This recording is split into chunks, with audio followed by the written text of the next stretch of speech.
அம்மா சொன்ன மாதிரி எல்லோரும் சகோதரத்தோடு தான் இருக்கணும். அப்போ தான் இந்த பூமி குளிர்ச்சி அடையும். இருக்க வெப்பமாகிட்டு எல்லா இயற்கை சீற்றங்களும் வருது பாருங்க.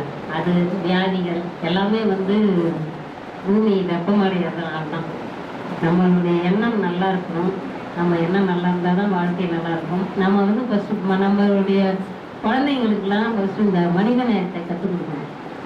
எதுவாக இருந்தாலும் சரி உதவணும். ஃபஸ்ட்டு ஒரு ஆபத்து ஒருத்தவங்களுக்குன்னா டக்குன்னு போய் தைரியமாக உதவுறதுக்கு கற்றுக் கொடுங்க. அன்பாக பாசமாக இருக்க கற்றுக் கொடுங்க. அதிகமாக கோவப்படாமல் இருந்தாலே போதும், வியாதியே நம்மளுக்கு வராது. அதுதான் மெயினாக காரணமே கோபம் தான். அதை அடக்கிட்டாலே போதும், நம்ம வியாதியே கிடையாது உலகத்தில். அதே மாதிரி பொறாமைப்படுதல்லாம் வேணாம். போட்டி போடுங்க. போட்டி இருக்கலாம், பொறாமை இருக்கவே கூடாது. அவங்க ஐயோ அவங்க வாழ்ந்துட்டாங்கன்னா அவங்க முயற்சியால் அவங்க அந்த நிலைமைக்கு வந்திருக்காங்க. நீயும் முயற்சி பண்ணு, நீயும் செஞ்சினா நீயும் உயர வரலாம்.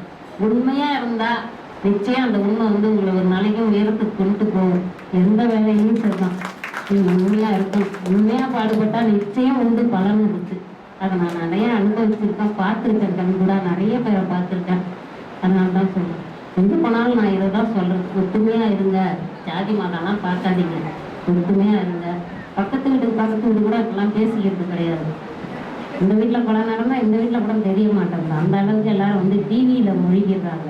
அதே மாதிரி பசங்களுக்கு செல்லை யூஸ் பண்ணுறதுக்கு தேவைக்கு மட்டும் யூஸ் பண்ண சொல்லி கொடுங்க. இன்னும் அவங்களுக்கு அதில் ஏதாவது தேவைன்னா பாருங்கள். இல்லையா, நிறைய இப்போ லைப்ரரி நாங்களே ஒரு மோஸ்ட்லி வார்டு அது புக்கை போய் படிக்க சொல்லுங்க. படிக்கும் பழக்கத்தை உருவாக்குங்க பசங்களுக்கு. அது நல்ல பண்பை வளர்க்கணும். அது நல்ல விஷயம். நல்ல விஷயத்த சொல்லிக் கொடுக்கறதுக்கு கூட இப்போ ஆள் கிடையாது. ஏன்னா அவ்வளோ பிஸி, அவங்கவுங்க வேலையில் அவ்வளோ பிஸி. அதனால தான் டிவியை பார்க்காதீங்க, சீரியல் பாருங்க. நிறைய கெடுதல் தான் சொல்லிக் கொடுக்குறாங்க சீரியலில். மாமியாரை எப்படி பண்ணலாம், மருமகளை எப்படி பண்ணலாம், இதெல்லாம் தான் சொல்லிக் கொடுக்குறாங்க. மாமியாராக இருந்தாலும் மருமகளாக இருந்தாலும் அவங்க ஒரு பொண்ணு.